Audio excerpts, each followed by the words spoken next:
menjelaskan AHY ini elektabilitas atau tingkat keterpilihan AHY itu meroket. Banyak yang melakukan silaturahim. Oke. Ulama umaro harus dekat, jangan dipisah-pisah, jangan dijauhkan, apalagi malah dicurigai. Dicap radikal. Bahwa AHY itu di dalam hal ini menjadi cawapresnya dari kandidat yang manapun juga, elektabilitasnya pasti akan naik. Yang jelas, namanya juga politik, Bung Refli tahu persis lah. Ya. Tidak pernah ada kata awal dan tidak pernah ada kata akhir. Jadi selalu ada dinamika yang harus kita ikuti. Bagaikan ini ombak, kadang tinggi, kadang juga tenang, tapi juga tidak boleh kita anggap tidak ada ombak sama sekali. Jadi saya merasa lebih baik kita mempersiapkan diri tadi dari aspek legalnya, aspek politik, tapi juga kedekatan kita dengan rakyat. Artinya posisi AHY di sini sebagai orang yang disolimi itu menarik simpati dari publik.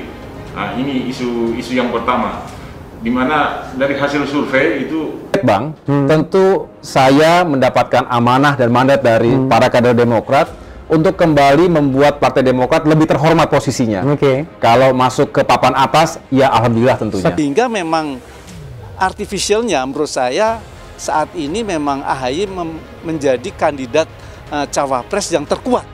Karena dalam hal ini menurut survei tentunya ya, kita ketahui bahwa menurut survei adalah yang mengatakan seperti itu. Sehingga kami yakini pasti seluruh pemimpin-pemimpin ataupun calon presiden-presiden yang lain pasti sangat memperhitungkan. Banyak yang melakukan silaturahim. Ulama umaro harus dekat, jangan dipisah-pisah, jangan dijauhkan, apalagi malah dicurigai. Dicap radikal. Tapi antar elemen bangsa, antar partai politik, antar tokoh politik itu harus erat juga hubungannya. Jadi ketika saya mendapatkan amanah menjadi ketua umum Partai Demokrat tahun lalu ya, saya sudah punya niat untuk melakukan, terminologi saya adalah silaturahmi 360 ke segala arah. berikutnya ini AHY yang semula ada di posisi 1-2%, dia meroket ke 7%. Jadi AHY ini sudah masuk 4 besar dari hasil survei. Nah, ini cukup menarik. Tentu data-data ini akan kita coba konfirmasi atau minta penjelasan dari para pengamat dari Sulut, apa sih pengaruh KLB ini terhadap keterpilihan AHY. Kita bisa merangkak lagi slowly but sure. 2023 masuk 2024 postur kami lebih kuat lagi. Jadi ada target spesifik? Mudah-mudahan ya double digit tentunya. Kalau masuk 3 besar saya tentu harus realistis tapi juga optimistis. Nah inilah yang saya suka dari kader. Kami juga mencoba untuk membangun kepercayaan diri, tapi juga tetap realistis dengan kondisi real di lapangan. Perkembangan Demokrat, nah kita coba angkat dari era survei terbaru dari Indeks Research. Nah itu menjelaskan AHY ini elektabilitas atau tingkat keterpilihan AHY itu meroket. Ada dugaan dari si peneliti ini terkait dengan kisru Demokrat. Segala arah. Kita mau tokoh ini afiliasinya partai A, partai B, yang kiri, yang kanan, yang tengah, termasuk juga organisasi massa, termasuk juga media dan lain-lain. Media mainstream maupun media sosial. Jadi saya ingin bangun semangat bahwa Demokrat itu harus punya inisiatif dan fleksibilitas yang baik dalam fleksibilitas politik ya. Bahwa hari ini memang masih cair dan seharusnya politik cair. Kuantitas dan kualitas itu juga harus dalam satu formulasi yang satu paket begitu. Tidak bisa hanya diukur usia biologis atau durasi pengabdian, tapi kualitas pengabdiannya, kinerja dan juga kontribusinya seperti apa. Dan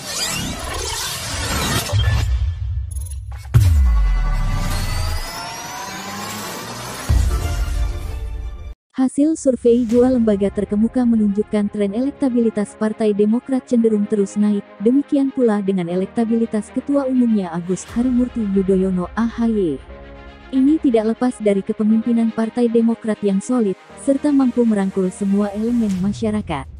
Menurut Kepala Balitbang DPP Partai Demokrat Tommy Satriatomo, kenaikan tren ini tidak lepas dari kemenangan AHY atas Muldoko, yang mencoba merebut Demokrat dari tangan AHY dengan cara inkonstitusional. Ini bukan hanya menunjukkan AHY mampu mengikuti lika-liku hukum, tapi juga kemampuan politik AHY untuk merangkul elemen-elemen kekuasaan lainnya, ujar Tommy dalam keterangan tertulisnya. Menurutnya, dukungan publik tidak perlu diragukan. Semua setuju bahwa tindakan Muldoko keliru dan mencoreng demokrasi. Namun begitu, menurutnya, publik tetap juga ada wawas dan khawatir oknum-oknum kekuasaan lainnya diam-diam membantu Muldoko untuk merebut Demokrat. Pada tahap ini, kepemimpinan AHY diuji. Kemenangan AHY di ranah politik dan hukum inilah yang meyakinkan publik bahwa AHY memiliki kemampuan kepemimpinan yang menjanjikan, yang dibutuhkan untuk membawa bangsa ini menjadi lebih baik, kata Tommy Satriatomo. Dia menilai, rakyat Indonesia memang menggandrungi persatuan tetapi rentan perpecahan. Karena itu, pemimpin yang merangkul semua elemen dan tetap tegas melawan ketidakbenaran seperti inilah yang dicari. Masyarakat berprinsip kita cinta perdamaian tetapi lebih mencintai kemerdekaan. Kita senang bersatu tetapi kalau penguasa ada yang menindas, maka rakyat melawan. Tidak semua penguasa suka menindas, ada juga yang baik. AHY menunjukkan kemampuan lobi politiknya untuk memilah antara melawan oknum penguasa yang menindas demokrasi, seperti Muldoko dan merangkul penguasa yang masih setia dan membela demokrasi, jelas dia. Tommy mengungkapkan, AHY yakin tidak semua penguasa setuju dengan cara-cara Muldoko. Dia mampu mengkapitalisasi komponen penguasa yang tidak setuju dengan cara Muldoko ini. Saya kira kemampuan ini diapresiasi oleh publik, tercermin dari tren kenaikan yang konsisten dalam periode 2 tahun dari dua lembaga yang berbeda ini. Insya Allah akan naik terus, tutup Tommy.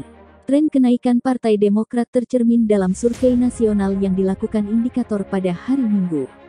Survei Indikator menunjukkan tren elektabilitas Partai Demokrat terus naik dari 4,6% Januari tahun 2020, 5,6% September tahun 2020, 5,4% Januari tahun 2021, 7,5% April tahun 2021, 9%, Juli tahun 2021, hingga 10% Desember tahun 2021.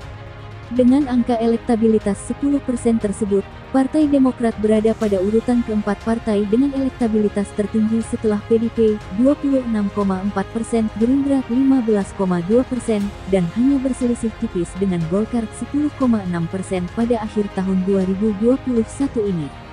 Survei Indikator diselenggarakan antara 2-6 November tahun 2021, terhadap 2020 responden dengan toleransi kesalahan 2,9% dan tingkat kepercayaan 95%.